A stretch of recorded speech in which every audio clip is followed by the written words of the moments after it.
Good morning, everybody.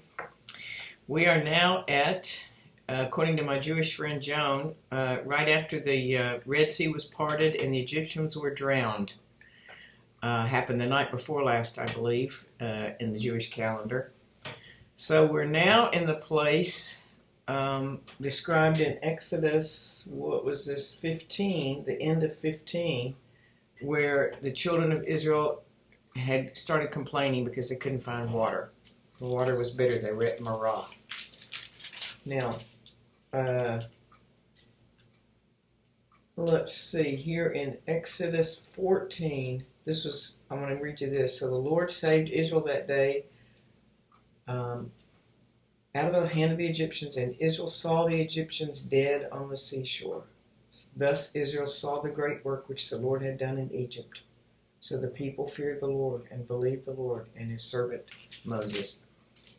So, night before last was when Moses had stretched his hand out over the sea and the waters came over the Egyptians and they were all drowned. So the Israelites saw dead Egyptians on the shores. You know, I don't know if they showed that in the Cecil B. DeMille movie, but that's what happened. Anyway, they saw their enemies dead.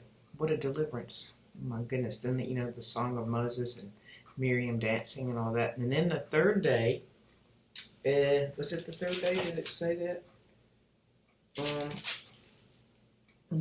There were 3 days in the wilderness and found no water. So I don't know what day it was after that, all that deliverance had happened, but I think it was the third day. So they complained.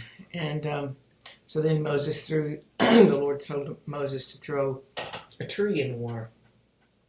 And it would become sweet. The water would become sweet. So that's what happened, which we know is a picture of the cross. Jesus Christ appearing all through the scriptures. It's so beautiful. And, it just so happens that last night I was thinking about Dietrich Bonhoeffer and reading some again in his in the biography of him that Eric Metaxas wrote. And I'm going to read some of that to you just for an encouragement about where we are. He's always an encouragement. His life is always an encouragement. But I was thinking today, oh my goodness, it's the time of when the Israelites were complaining. What a great example there to not complain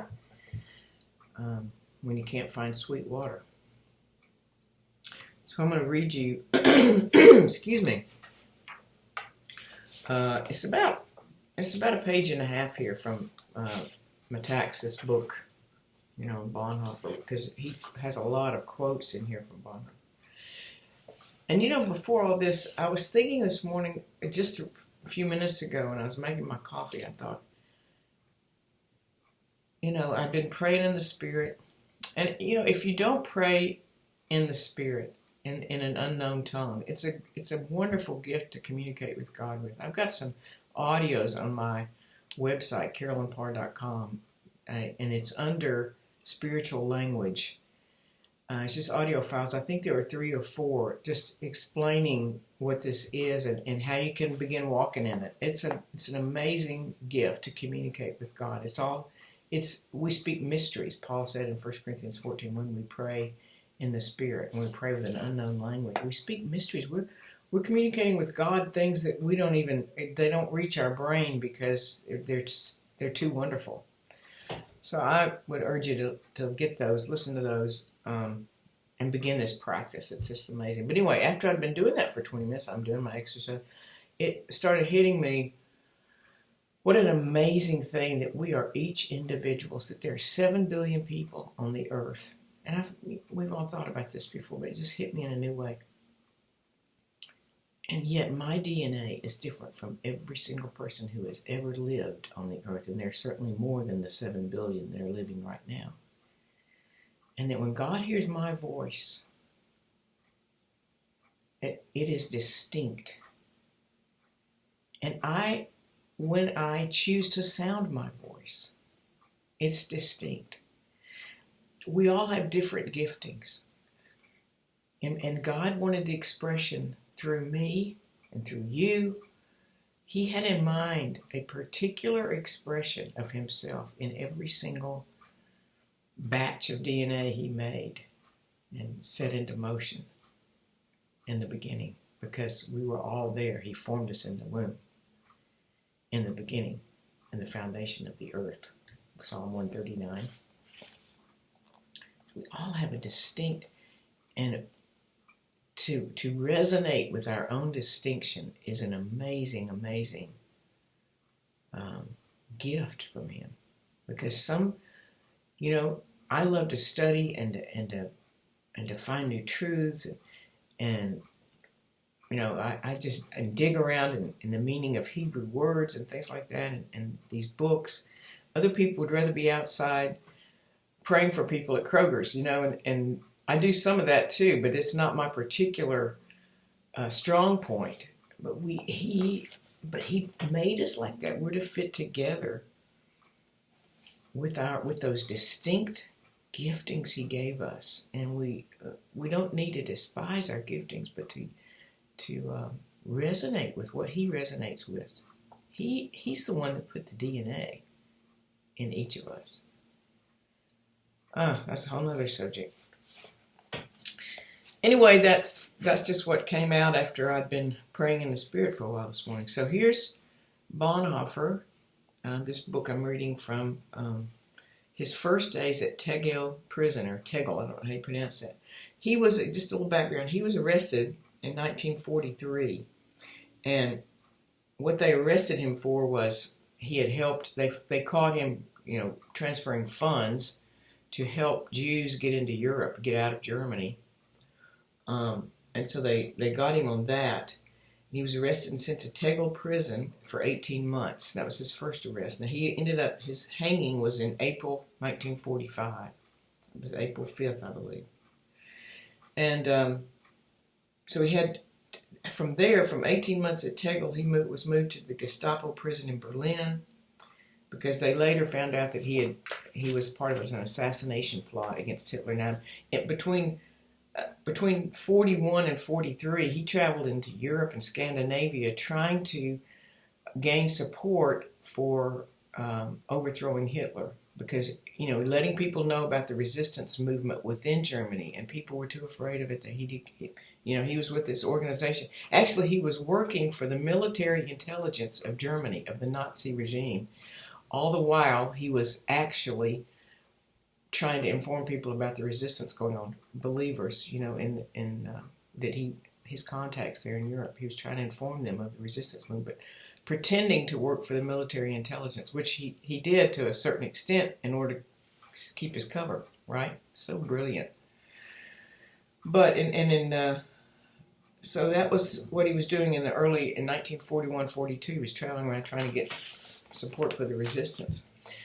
But when he was arrested in 1943, and he was in Tegel prison, and they thought at the time what he was guilty of was aiding the escape of Jews. Here's what he says, the first 3 days there. He says, the formalities of admission were correctly completed. For the first night, I was locked up in an admission cell. The blankets on the camp bed had such a foul smell that in spite of the cold, it was impossible to use them. Next morning, a piece of bread was thrown into my cell. I had to pick it up from the floor. A quarter of the coffee consisted of grounds. The sound of the prison staff's vile abuse of the prisoners who were held for investigation penetrated into my cell for the first time. Since then, I've heard it every day from morning till night. And that was the sound of the prison staff's vile abuse of the prisoners. Now, think about, here we are, where we are in our nation right now, and what we listen to sometimes when we turn on the media. And think about the the Jews coming through that sea and realizing that the Egyptian, the idol worshippers, were still coming against them with their hatred to try to destroy them. Vile abuse of the prisoners, the sound. It was day and night he heard it in his cell. When I had to parade with the other new arrivals, we were addressed by one of the jailers as scoundrels, etc., etc. We were all asked why we had been arrested, and when I said I did not know, the jailer answered with a scornful laugh. Well, you'll find out soon enough. It was 6 months before I got a warrant for my arrest. As we went through the various offices, some NCOs who had heard what my profession was wanted now and then to have a few words with me. And I was taken to the most isolated cell on the top floor, a notice prohibiting all access without special permission was put outside it. So he was in isolation. I was told that all my correspondence would be stopped until further notice, and that unlike all the other prisoners, I should not be allowed half an hour a day in the open air. Although according to the prison rules I was entitled to it, I received neither newspapers nor anything to smoke. It's interesting, he was a smoker. After 48 hours, my Bible was returned to me. It had been searched to see whether I had smuggled inside it any razor blades or the like. For the next 12 days, the cell door was opened only for bringing food and putting the bucket out. No one said a word to me. I was told nothing about the reason for my detention or how long it would last. I gathered from various remarks, and it was confirmed later, that I was lodged in the section for the most serious cases where the condemned prisoners lay shackled. So that was 12 days. He didn't know anything. For the first 12 days, now this is Eric Metaxas here. For the first 12 days, Bonhoeffer was created as a felon. The cells around him held men condemned to death, one of whom wept through Bonhoeffer's first night, making sleep impossible. On the cell wall, Bonhoeffer read the wry graffiti of a previous occupant. And this is what the graffiti said: "In 100 years, it'll all be over." But from this bleakest nadir, I don't know what that means, things would improve over the weeks and months. The bulk of the 18 months that Bonhoeffer would spend at Tegel were nothing like these first days. But there was one way in which they were identical. Now this is what I want you to hear. So it says these first 12 days were horrible. He didn't know what was happening to him or what would happen to him. And then it says the bulk of the 18 months that Bonhoeffer would spend here were nothing like these first days. But there was one way in which they were identical. This is it. From the beginning of his time until the end, Bonhoeffer maintained the daily discipline of scriptural meditation and prayer he had been practicing for more than a decade. Each morning he meditated for at least half an hour on a verse of Scripture, and he interceded for his friends and relatives and for his brothers in the confessing church who were on the front lines or in the concentration camps. Once he got his Bible back, he read it for hours each day. By November, he had read through the Old Testament 2.5 times. He also drew strength from praying the Psalms, just as he had done at Zingst, Finkenwald, Schlaue, Sigurdstorf, and elsewhere. My German's not too good, sorry. Bonhoeffer once told Bethge, Betge, is the name of a person, who was about to embark on a trip, that it was all the more important, and this is when he was a pastor, right, and training young men. He told this young man who was about to embark on a trip that it was all the more important to practice the daily disciplines when away, to give oneself a sense of grounding and continuity and clarity. And now, rudely thrust into an atmosphere intensely different from his parents' home, he practiced these same disciplines. Now, I want to read you a letter to his parents.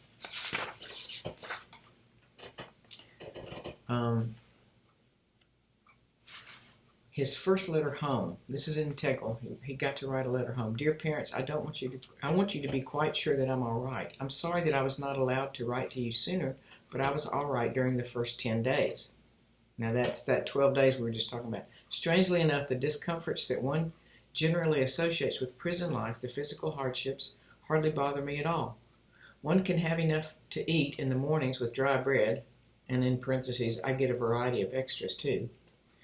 Unparentheses, the hard prison bed does not worry me a bit, and one can get plenty of sleep between 8 p.m. and 6 a.m. I've been particularly surprised that I've hardly felt any need at all for cigarettes since I came here, but I think that in all this, the psychic factor has played the larger part. Now here's the sentence I want you to get from this letter.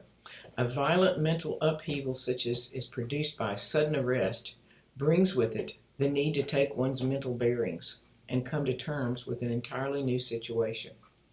All this means that physical things take a back seat and lose their importance, and it's something that I find to be a real enrichment of my experience. He wasn't complaining, is what I wanted you to see. Instead, he's going, well, actually, a violent mental upheaval such as produced by sudden arrest comes with it the need to take one's mental bearings and come to terms with an entirely new situation. I heard someone else say recently, talking about all this time we're in right now, and this is a woman from Great Britain. She's very outspoken. She said, I don't know what the big deal is. We're just so used to being coddled and everything. She said, we've still got who we are. We still have our, she didn't use the word inner person. I forgot how she put it, but I think that's what was hitting me this morning when I was thinking about our DNA. No one can take that away from me. No matter how much vile stuff I hear around me, as Bonhoeffer was hearing, no one can take my God-given person inside me away from me. It's an amazing thing. And no one took Bonhoeffer's person away from him. He kept himself. So that's just a little encouragement for us, not to complain. I love y'all. Let me know if these are helping. I need to get on to a book that I'm writing. I'm writing some fiction, and I would like to get back to that, but I'm also enjoying these. So CarolynParr@me.com. That's my website. My email address is CarolynParr. Oh, I'm sorry. That was my email address. CarolynParr.com is the website. CarolynParr@me.com is my email. Well, you can write a comment underneath on these YouTube videos. Just let me know if you want me to continue, what you're thinking, if you're getting blessed. Thank you.